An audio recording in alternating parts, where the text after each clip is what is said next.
तो गाइस मैं हूं अंकित और आप दिख रहे हैं रेसलिंग फैंस नेटवर्क। अपनी बातों को हम लोग शुरू करेंगे guys। सबसे पहले Seth Rollins and Becky Lynch से एक सीरियस अपडेट है इनको लेके। इनके घर पे भाई डाका मारा गया। डाका मतलब एज इन प्रॉपर डाका नहीं, लेकिन क्या कह सकते हो कि ऐसा अटेम्प्ट मारा गया। अब ज़्यादा डिटेल्स मालूम नहीं है, शायद कल सुबह तक मालूम चले तो मैं आपको सुबह वाली अपडेट वीडियो में बताऊंगा। फिलहाल मैं आपको बताता हूँ भाई क्या है इनको लेके अभी लेटेस्ट अपडेट। कहा जा रहा है कि TMG reports that a home owned by Seth Rollins and Becky Lynch located in southern California was broken into around 3 a.m. this morning. Nobody was home at the time of the incident and investigations are ongoing. तो TMZ का कहना है भाई कि Seth Rollins Becky Lynch के southern California वाले घर में सुबह 3 बजे यानी आधी रात 3 बजे भाई लोग घुसे। अब एक था बंदा या दो थे लोग या तीन थे लोग या पूरी गैंग थी, क्या पूरे डाकू थे पता नहीं, लेकिन इनके घर में घुसे। उस टाइम पे कोई भी घर में नहीं था। लूटपाट हुई है कुछ थोड़ी सी है, पता नहीं भाई ज़्यादा डिटेल्स इसको लेके। पता चलेगा तो बताऊंगा मैं आपको। फिलहाल इन्वेस्टिगेशन जो है वो चल रही है। अच्छी बात है कि Becky Lynch and Seth Rollins दोनों ही घर पे नहीं थे, क्योंकि भाई चीज़ें ख़राब हो सकती है ना। भले सेथ रॉलिंस रेसलर हैं लेकिन तुम पिस्टल के आगे नहीं लड़ सकते भाई। एंड यूएसए में तुमको मालूम ही है कि गन लॉज क्या है, मतलब गन लॉज हैं ही नहीं, तो इसलिए वहाँ पे कुछ भी हो सकता है। हाँ, लेसनर के घर में घुसने से पहले 100 बार सोचो, क्योंकि तुम गन लेके घुसो या फिर कुछ भी लेके घुसो, लेसनर एक आधी गोली तो खा के भी तुमको F5 लगा ही सकते हैं। तो अब ऐसे में भाई सेथ एंड बेकी को लेके एक सीरियस अपडेट थी निकल के आई थी, थोड़ा आपको बताते हैं। लेट्स होप भाई कि सब कुछ सही रही इनके साथ। आगे बढ़ते हैं गैस, बात करते हैं अगली स्टोरी के बारे में जो कि शार्लेट एंड टिफनी को लेकर। तो आपको शार्लेट और टिफनी की वो वाली कंट्रोवर्सी याद होगी जब इनके फ्यूड के दौरान टिफनी ने अपने प्रोमो में कह दिया था कि तुम्हारी तो 3 रिलेशनशिप खराब हो चुके हैं, यानी कि 3 डाइवोर्स हो चुके तुम्हारे। उसके बाद बहुत कंट्रोवर्सी हुई थी कि क्या इतना पर्सनल जाना सही था या फिर नहीं। शार्लेट ने भाई अपनी एक अभी डायरी टाइप की रिलीज की है, डायरी बोलना थोड़ा गलत होगा, लेकिन अपनी बातें शेयर करी है भाई अभी रिसेंटली एक इंटरव्यू में। एंड शार्लेट इस चीज़ के ऊपर क्या बोलती है मैं आपको बताता हूँ। पहले मुझे पूरा पढ़ना होगा भाई ताकि इमोशंस मैं खुद फील कर सकूँ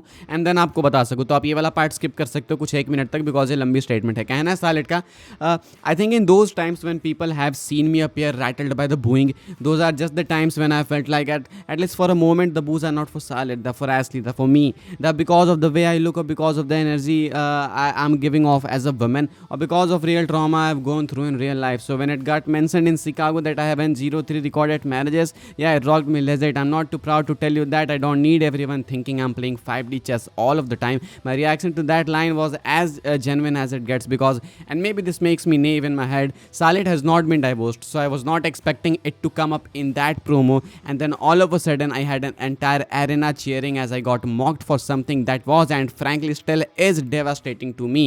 कहती हैं भाई शार्लेट प्लेयर्स ट्रिब्यून के साथ बात करते हुए कि इन्होंने कभी एक्सपेक्ट नहीं किया था कि ये रियल लाइफ वाली चीज़ प्रोमो में उठाई जाएगी। शार्लेट ने एक बहुत ही पॉइंट वाली बात बोली एंड बिल्कुल ये समझने वाली बात है कि शार्लेट के 3 डाइवोर्स नहीं हुए हैं, एशली के 3 डाइवोर्स हुए हैं, जो कि शार्लेट रियल लाइफ में।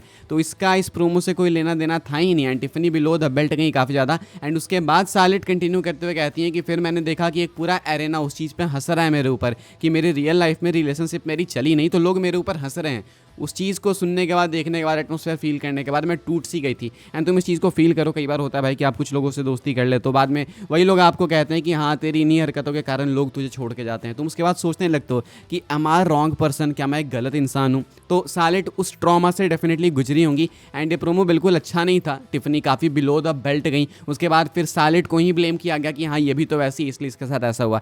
शार्लेट कहती हैं कि लोग मुझे रियल में हेट करते हैं, I don't know why but it is what it is. अब मैं उस चीज़ को लेकर चलती हूँ एंड मुझे समझ नहीं आता क्यों, क्या मैं गंदी दिखती हूँ, क्या मेरी एनर्जी सही नहीं है। देखो मुझे लगता है भाई एक मौका सबको देना चाहिए। And I don't even think कि शार्लेट ने कुछ बहुत ज़्यादा खराब करा रियल लाइफ में। हमारे बीच में इस सोसाइटी में भाई ऐसे लोग हैं, रेपिस्ट पड़े रहते हैं भाई, गंदे पॉलिटिशियंस, मर्डरर्स, क्रिमिनल्स, अलग अलग तरीके के लोग पड़े हुए हैं, लेकिन फिर भी हम लोग हेट करना किसको पसंद करते हैं? जो हमें किसी एक छोटे से पर्टिकुलर रीजन के कारण पसंद नहीं आता। हम 24 घंटे हेट मर्डरर्स, रेपिस्ट को नहीं करते पकड़ के, लेकिन अपन हेट करते हैं भाई शार्लेट को, रोंडा राउजी को, जिनके पीछे रीजन्स बहुत छोटे छोटे से हैं। तो आई होप भाई कि लोग इस चीज़ को थोड़ा बदलें एंड लोगों को मौका देना सीखें। मुझे लगता है कि हर किसी इंसान को मौका मिलना चाहिए खुद को सुधारने का। एंड इसमें सुधारने वाली बात ही नहीं यार, सबके ओपिनियंस अलग होते हैं, डिफरेंसेस होते हैं। अगर सारे इंसान सेम तरीके से सोचे, सेम तरीके से बोले चले, तो फिर तो भाई अंतर ही नहीं रह जाएगा मेरे तुम्हारे में। आगे बढ़ते हैं गाइस, हम लोग बात करते हैं एवोल्यूशन के बैटल रोल के बारे में। तो भाई एवोल्यूशन में बैटल रोल होने वाला है एंड ऐसे में इस विमेंस बैटल रोल में एनएक्सटी से कौन कौन सुपरस्टार्स डिस्कस्ड हैं भाई अपेयर होने के लिए, वो मैं आपको बता देता हूँ।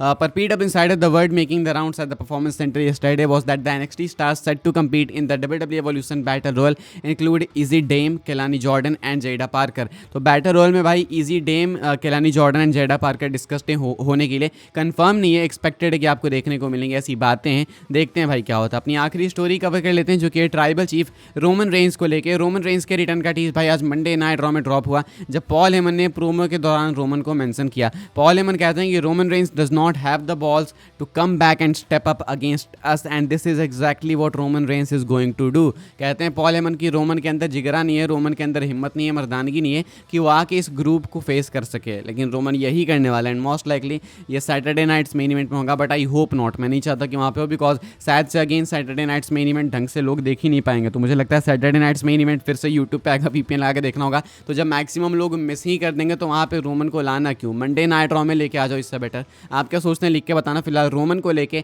ये टीज ड्रॉप हुआ था मंडे नाइट रॉ में, एंड डेफिनेटली भाई रोमन रेंस आपको अपीयर होते हुए देखने को मिलेंगे WWE में बहुत जल्दी। एंड देखते हैं कहाँ पे होते हैं, ये एक क्वेश्चन है। फिलहाल गाइस इस वाली वीडियो के लिए सारी अपडेट्स थी। आई होप सबको इन्फॉर्मेशन मिली हो तो वीडियो को लाइक कीजिएगा, शेयर कीजिएगा, सब्सक्राइब कीजिएगा चैनल को, ताकि आने वाले टाइम के अंदर आपको और भी सही WWE की न्यूज़ अपडेट्स जानने को देखने को मिलते रहे। फॉलो कर सकते हैं आप लोग मुझे इंस्टाग्राम एंड ट्विटर पर, लिंक आपको मिल जाएगी डिस्क्रिप्शन में। ज्वाइन कर सकते हैं व्हाट्सएप चैनल को, उसके भी लिंक है डिस्क्रिप्शन में। मिलूंगा मैं आपसे अगले वीडियो में जल्दी ही, तब तक के लिए good bye, thanks for watching.